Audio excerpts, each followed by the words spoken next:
शादी ब्याह में टोकरी कराते हैं ना फल फ्रूट की, तो इधर टोकरी है जी 5,000 कम से कम। अगर मैं इको मोड ऑन करूँगा तो ये अच्छा माइलेज देगी।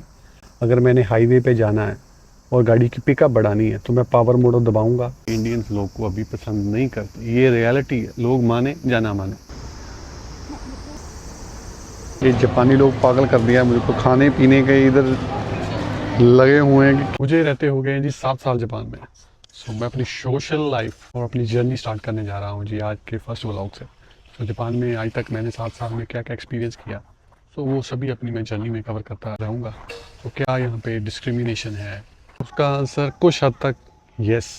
जो जापान की नई प्राइम मिनिस्टर बनी है तकाची, इसी साल वो प्राइम मिनिस्टर बनी थी और इसी साल जापान में डिस्क्रिमिनेशन शुरू हो चुका है। ताकि ये बातें आज से 6 साल पहले ऐसे ही नहीं थी, क्योंकि मुझे 7 साल, जैसे मैंने आपको बताया कि 7 साल हो गए हैं, ये लोग खुल के फॉरेनर्स को डिस्क्रिमिनेट नहीं करते थे, लेकिन अभी लोग ये करना शुरू कर चुके हैं। अगर मैं जापान में डेटिंग की बात करूँ, स्पेशली ये लोग इंडियन फेसेस को पसंद नहीं करती, इनकी लड़कियाँ, स्पेशली पाकिस्तान, इंडिया, बांग्लादेश, नेपाल, श्रीलंका और जो अफ़गानिस्तान।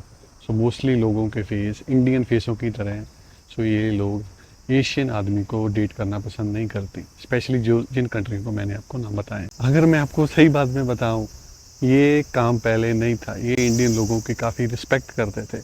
लेकिन जब कोरोना टाइम आया और आप लोगों ने देखा कि इंडिया और हमारी दूसरी कंट्रियाँ में, एशिया में जैसे लोगों की हालात हुए, रास्तों पे मर गए लोग, हॉस्पिटलों के बाहर मर गए, उसके बाद ये न्यूज़ चैनल एक्टिव हो गए, वहाँ की हर एक वीडियो दिखाने लग पड़े, जैसे पशु रोडों पे घूम रहे हैं, सब कुछ घूम रहे हैं। तब से इंडिया की जो क्या बोलते हैं कि साख, वो गिर चुकी है जापान में, और ये इंडियंस लोग को अभी पसंद नहीं करते। ये रियलिटी है, लोग माने या ना माने। सो ये थी जी डार्क रियलिटी।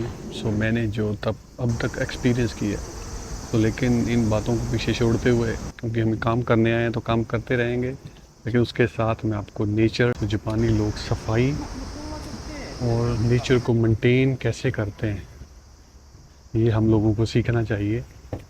अगर मैं जापानी लोगों के आईक्यू लेवल की बात करूं तो वर्ल्ड में पहले नंबर पे है। कोई भी अब अगर ये काम शुरू करते हैं, उसकी पहले अच्छी से प्लानिंग करते हैं, फिर उसको एक्सीक्यूट करते हैं। सो मैं अपने व्लॉग को कुछ हिस्सों में बांटूंगा। सो इसमें जैसे मैं अपने काम के रिलेटेड ट्रैवल कर रहा था, उसके बीच में मैंने मॉल भी रुका था, तो वहाँ पे भी मैंने वीडियो शूट किया था। तो थोड़े मंदिर भी रुका था, मैंने वहाँ पे भी शूट किया था। सो अभी मैं रह रहा हूँ जी नागोया एरिया में। ये टोक्यो साइड से थोड़ा सा दूर है, जैसे टोक्यो से 400 किलोमीटर दूर है। सो यहाँ पे जो नागोया एरिया है और ये स्पेशली जो आइची एरिया है, ये मशहूर है जी अपने फेस्टिवल के लिए। सो ट्री के लिए इन्होंने पहले इधर से सपोर्ट दी हुई है, एक इधर से सपोर्ट दी हुई है और ऊपर भी सपोर्ट दी हुई है। सो इस ट्री का मुझे नाम तो नहीं मालूम, लेकिन देखने में काफ़ी सुंदर लग रहा है। तो जी मैं खड़ा हूँ इस समय, जापान का एक मॉल है, सो तो मैं शॉपिंग करने आया था। ये जी जैपनीज़, जब जैपनीज़ बाहर निकलती हैं लड़कियाँ स्पेशली, सो ये हाथ में पंखा लेके चलती हैं।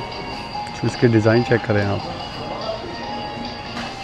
आपको रोड पे भी दिखाने की ट्राई करूँगा। मोस्टली ये जैपनीज़ लड़कियाँ, लड़के भी, लड़कियाँ नहीं, लड़के भी गले में डाल के, जैसे फ़ोन डाल के ऐसे लेके घूमते हैं। सो ये जापानी स्टाइल मिरर है, इसमें बहुत डिज़ाइन है। सो आप लाइट तक चला सकते हैं, पैसा फेंको तमाशा देखो।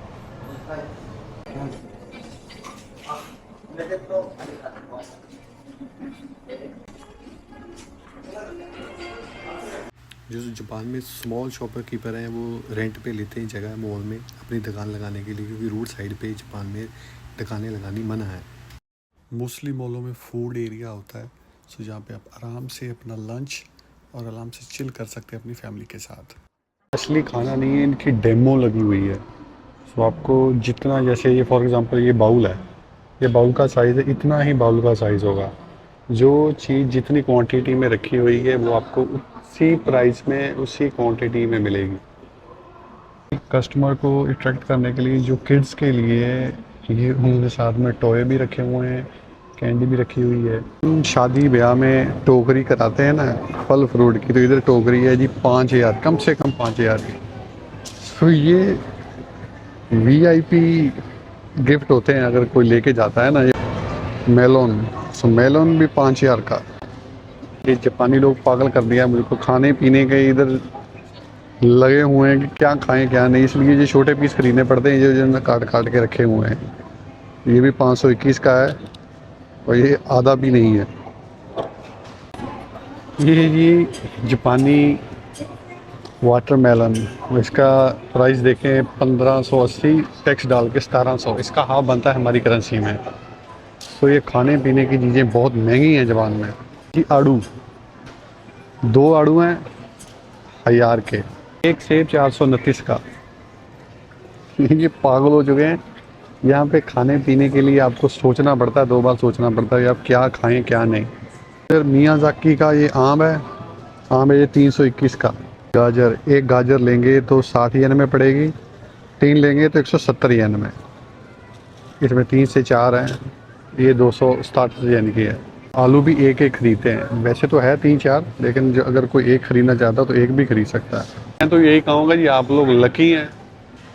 हमारी कंट्री में खाने पीने का सामान थोड़ा सस्ता है, लेकिन इधर ये जैसे वीआईपी होता है ना, वीआईपी के लिए उतना महंगा है। इजी है, आपके पास गंडे छीलने का टाइम नहीं है तो इसमें वो भी फैसिलिटी दी हुई है आपको। जापान में आप क्लॉ मशीन वाले ऐसे स्टोर जगह जगह पे भी देखने को मिलेंगे। बच्चे नहीं, अडल्ट भी यहाँ पे खेलने आते हैं। और साइड वाले ये जो प्ले एरिया है ये फ्री है, सो इसका कोई चार्ज नहीं लेते आपसे। इसमें आप अपने बच्चों को फ्री में खिला सकते हैं। जापान में महंगाई का लेवल इतना ज़्यादा है कि लोग टाइम पास करने के लिए भी मॉल में आके अपना टाइम बताते हैं, क्योंकि बिजली पानी सब कुछ महंगा है जापान में। तो अपना बिल बचाने के लिए भी कुछ लोग ऐसे भी हैं। ये है जी इन लोगों के वॉशरूम, जिधर भी देखें सफाई चेक करें आप। और अगर आपके हाथ गीले हैं, हालांकि ये मेल वॉशरूम है लेकिन फिर भी इन्होंने फैसिलिटी दी हुई कि बेबी का डायपर आप इधर चेंज कर सकते हैं। सो ये अच्छे नागरिक की तरह मैंने भी लगा दी है। में रूल है कि जो चीज़ आपने जहाँ से उठाई है वो वहाँ पे रख के ही वारी करना है, मतलब फिनिश करना है। इधर चल रहा है जी समर, जुलाई का मंथ है और गर्मी पड़ रही है, लेकिन मेन बात है कि अभी इधर फेस्टिवल शुरू होने वाले हैं। सो अभी जापान के मशहूर फेस्टिवल में, जिसमें हर शहर में अलग अलग फेस्टिवल होता है, उसकी हिस्ट्री के लेके वो सेलिब्रेट करते हैं। फायर वर्क होने वाले हैं।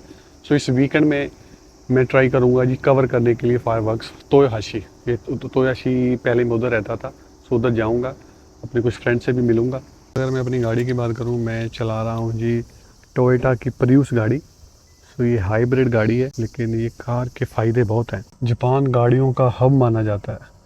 हब ऐसे नहीं माना जाता क्योंकि कोई भी गाड़ी ले लें आप, उसकी जो फैसिलिटियाँ होती हैं उसमें और उसकी जो बुनियाद होती है वो काफ़ी अच्छी होती है, लॉन्ग टर्म चलती हैं। यहाँ से लोग सेकंड हैंड गाड़ियाँ अदर कंट्री में बेचते हैं। सो जैसे इस गाड़ी की मैं बात करूँ प्रिउस की, ये जी इको मोड, ये है पावर मोड।